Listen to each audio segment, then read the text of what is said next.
How well do you feel like you know your own breasts?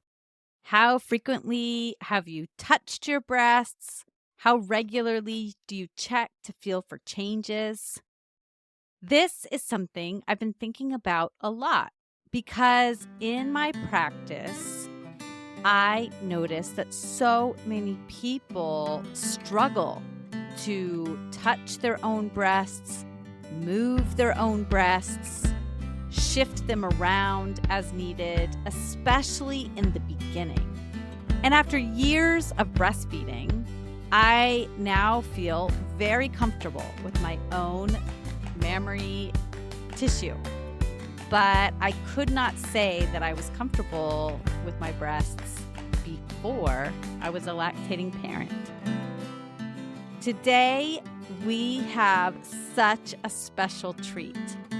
We get to talk to somebody who is both a lactation educator and an expert in breast imaging. She went to graduate school to become a registered radiologist assistant, which is equivalent to, say, a physician's assistant.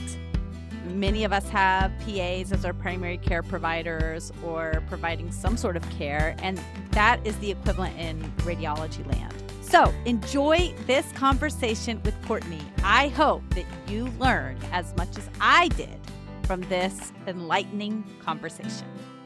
Have you ever stopped to consider why so many humans struggle to feed human milk to their human babies in recent history?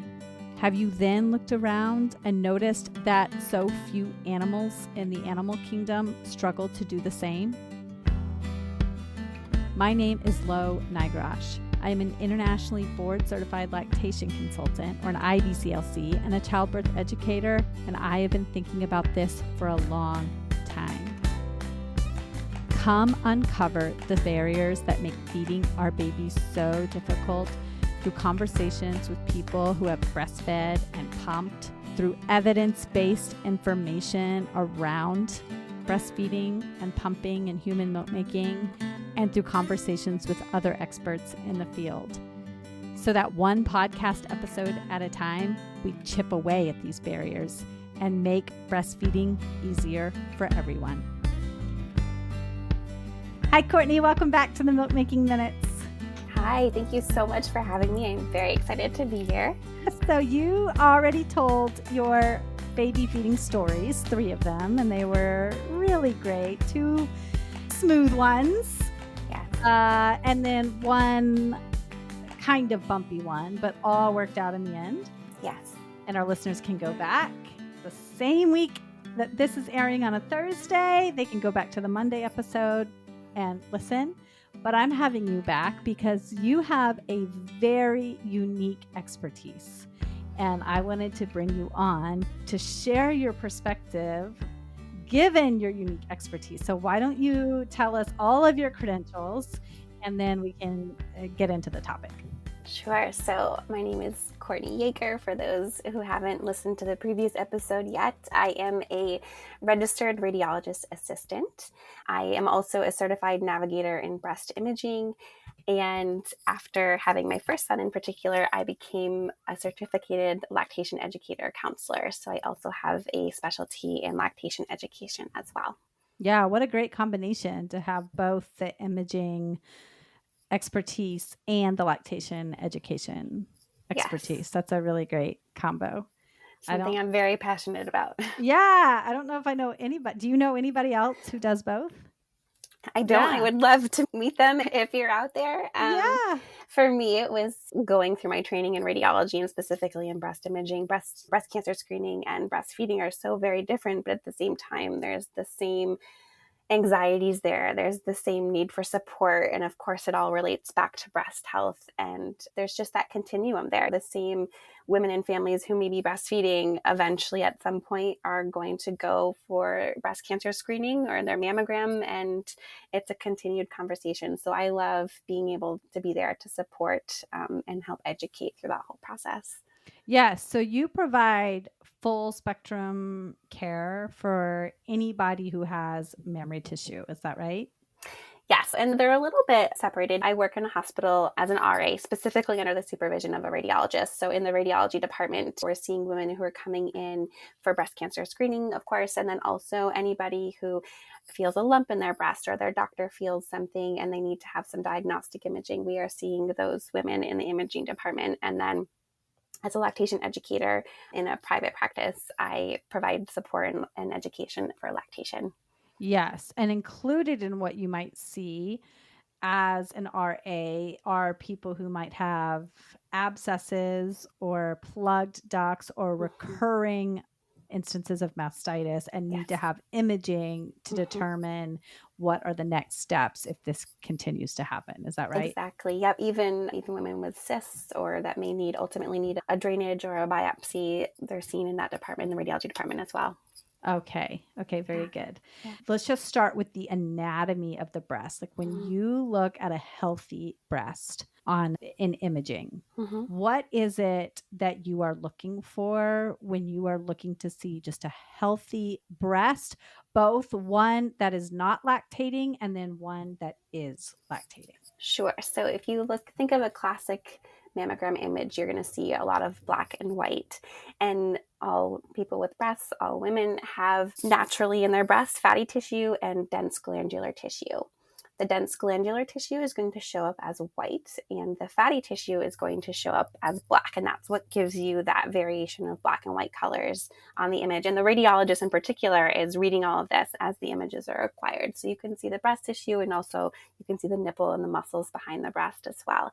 Now, the interesting thing about the breast tissue is just like a fingerprint, we're all very different. Your breast tissue, everybody's breast tissue is a little bit different. So some people have naturally more dense tissue, more glandular tissue. Their images are going to be more white. And some women have naturally more fatty tissue. It has nothing to do with weight. It's just how the breast tissue is made up, and their images are going to be a little bit more black. So there's that variation that everybody's different. And if you have dense tissue, it can make it a little bit harder to see, specifically on the mammogram. So that's where knowing this information when you go to have a mammogram, that's when that would be determined. Could indicate that you might need additional imaging with ultrasound or MRI to help see through that dense tissue. So that's the baseline for the normal breast tissue.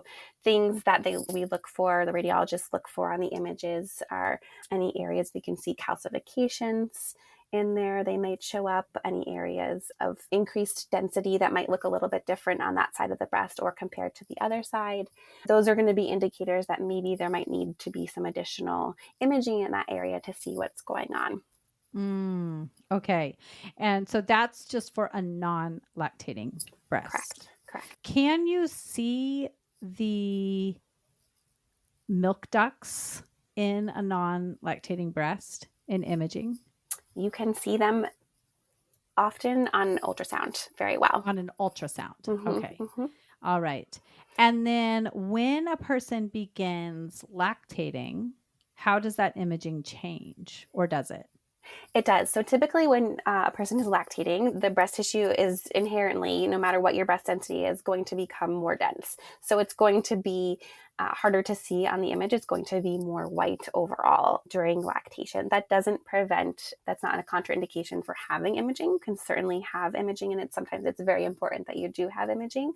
But that's what that change would look like, would be that it would be an increased density on the mammogram specifically. And what is creating that increased density? Yes, that's a great question. The milk ducts, the engorgement of the milk ducts, depending on how early on in the breastfeeding journey, some inflammation of the tissues, all of that is going to increase the density there.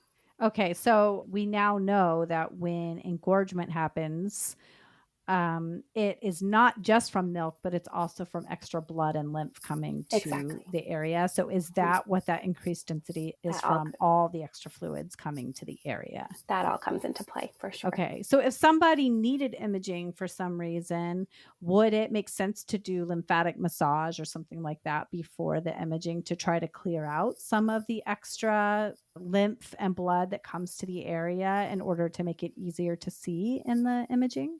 I love that idea. That is a really great thought. And yes, I don't know all that much about lymphatic drainage. That's something I want to learn more about, but that is definitely something that could help. What we typically tell patients and clients to help reduce the density on the images when you are lactating is to feed the baby or pump as close to the appointment as possible. And that will help to reduce that density. Okay. All But right. lymphatic drainage would also be a really interesting idea as well. Coming up, I'm going to continue this conversation with Courtney, and we're going to talk about self exams, variation in breast shape and size, what to look out for that might indicate a problem with lactation when you think about shape and size, and what contributes to higher rates of breast cancer. But before we do, I would like you to listen to a quick ad from my sponsor, Feast and Fettle. When you support my sponsor, you're supporting me. You're allowing me to continue to do this work, to share stories of a variety of baby feeding situations, and share my own expertise and the expertise of others. You've heard me now for a few months talking about how much I've enjoyed getting home cooked meals delivered right to my front door from feastandfettle.com. And I'm here today to tell you that if you know somebody who is in the postpartum period, who you would like to provide true support to, that you should go to feastandfettle.com and order home cooked meals to be delivered right to their front door.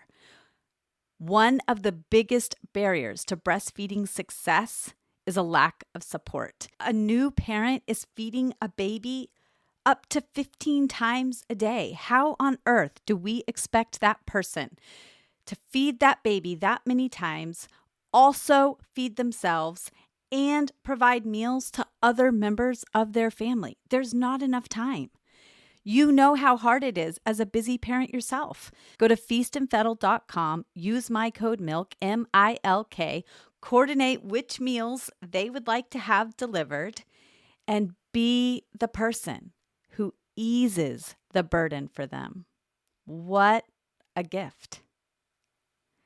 Okay, and we know that people should be doing self-exams to feel for any abnormalities, anything that feels different, and then call their provider to go in for testing if anything feels hard or areas that feel like a little lump or something. That is sometimes hard to do during lactation.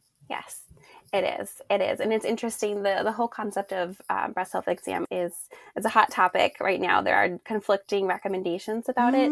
But the takeaway, the important thing to know is that what is recommended across the board and is so important is the awareness of your breasts. The monthly self-checks, you can do it every month on the 1st if that's when you want to do it. Or if it's just the constant routine or ritual of when you're in the shower, just feeling your breasts and knowing what's normal, knowing what the baseline is, whether you're pregnant or not, so that when you do become pregnant, or if you already are pregnant, just knowing what feels normal for you, so that when you notice any changes in, like you said, feeling a lump or skin discolorations or something just feels off, there's a focal point of pain. Those are all things to notice, see how it feels, and talk to your doctor about for sure. I notice when somebody has a lot of unfamiliarity with touching their own breasts. And before I breastfed my first child, I did too. But culturally, our breasts are taboo, that we haven't really been taught to touch them. We're told to cover them up. They are this sexualized part of our bodies. Yeah. And we're not really told to, it's becoming more of a topic that we talk about, but we're not told to pleasure ourselves as children. It's not something that as girls we're talked about. And so then when I'm doing lactation consults and I'm trying to get people to touch their breasts in certain ways, or even hand expression, which we talked about in your personal story, Exactly. People are very awkward holding their own breasts. You can tell they have a lot of unfamiliarity with their own breasts. Yeah. And I think this idea of just in the shower, getting to know your breast, touching it, feeling around. And I try to encourage my clients once they are lactating, just poke around, feel the areas where you feel more milky and less milky, because those are going to be the places that you're going to want to touch when your baby is breastfeeding or when you're trying to pump. Yes. And the more you touch your breasts, the better off you're going to be when it comes to your milk supply. Yeah, exactly. Yeah. And the more you're going to know what's normal for you, which is really the important thing. A lot of people don't realize that breast tissue can actually even extend up into the underarm armpit area. So that's also an area in doing this kind of breast self-exam, being aware of your breasts, to include that area as well. Yeah. And can you talk a little bit about variations we see in some people feel very self-conscious about asymmetry in their breasts or size of their nipples or size of their areolas, but actually because we don't see each other's breasts very regularly, but I know I've seen, I don't know, hundreds, thousands of breasts at this point, and I know that you have too. Yes. The variation that we see, the normal variation that we see in the human breasts is so wide ranging. So will you talk a little bit about the normal variation that we see, and then anything that are outliers that might indicate that somebody might have a problem when it comes to lactation? Yeah, sure. So like you said, there is so much variation with what everybody's breasts look and feel like. Even your own one side can be bigger than the other. One side can produce more milk than the other. And that's very normal. This goes back to what I was talking about earlier on about the image, how everybody is like, their breast tissue is like a fingerprint and everybody is just a little bit different. And that's normal and very common, even going down to nipple size, like you said. Something that I always like to point out too is a lot of people come in for their mammogram, or they come to a lactation consultant and say, I have small breasts, I'm probably not going to be able to produce a lot of milk. And that actually, the size of the breast doesn't determine what your milk supply is going to be. It's actually the amount of glandular tissue within the breast. So I think that's interesting too. Someone with very small breasts can produce a lot of milk and vice versa. Yeah, exactly. Yeah, so the size of the breast is really determined by how much fatty tissue is there. Is that Fatty right? and glandular tissue combined. Yeah, and Yeah. everybody has different variations of that. Yeah, and then the glandular tissue is essentially the milk ducts, the number of milk ducts. And do those, how many milk ducts a person has, can that increase over time? Like it builds. Pregnancy number 1, there might be a certain number, and then pregnancy number 2 that can grow. Yes, typically with subsequent pregnancies, the amount of glandular tissue, it's like your breast has a memory. It's going to remember what happened last time and make more to support the new baby. That's typically what happens. Yeah. Yeah. And then I know that, for instance, there are certain breast shapes that may indicate that there is a hormonal difficulty, like tubular shaped breasts that are very separate, are often associated with PCOS, for instance, and that could be associated with low milk supply. Yeah, exactly. Yeah, exactly. Are there any other breast shapes that are associated either with variations in milk supply that you know of, or disease down the line? Not necessarily variations in size that is coming to mind, but one thing is it's going to be prior any breast surgeries that have happened can affect the supply for sure. That's a big one that comes up a lot. Yeah, either reductions or implants on either end. Yeah. Yeah. Or even breast trauma. So like a car accident where the seatbelt dug into the glandular tissue. Can you see that in imaging if there has been any trauma to the breast? You can, yes. Usually immediately there'll be some bruising that we can often see on ultrasound, but over time those things can, I was talking about calcifications earlier, these things can calcify, and that can be a reason for a completely benign calcification, meaning that it is not cancer.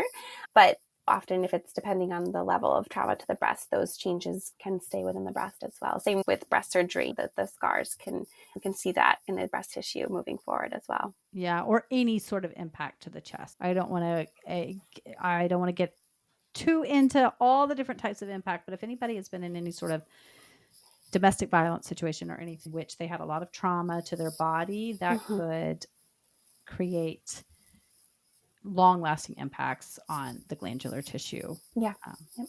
yeah. Okay. All right. And so then when a person is done lactating, they're done with that time in their life. Mhm.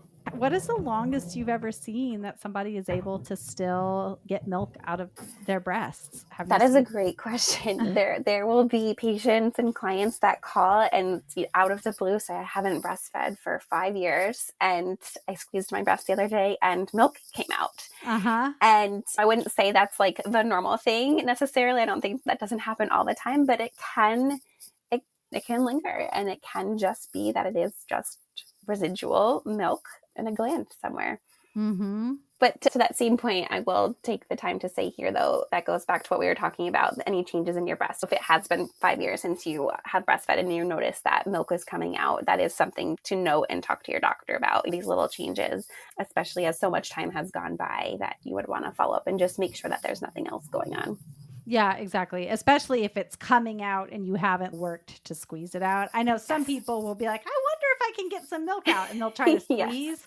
That's different than, whoa, there's like milk coming out of my nipples. Yes. Yeah. And the color of it is very indicative as well. Usually, if it's green or milky, that's better than if it was clear or bloody or brown or anything like that. Oh, okay. So if it's clear or brown or bloody, what would that be signaling in your brain?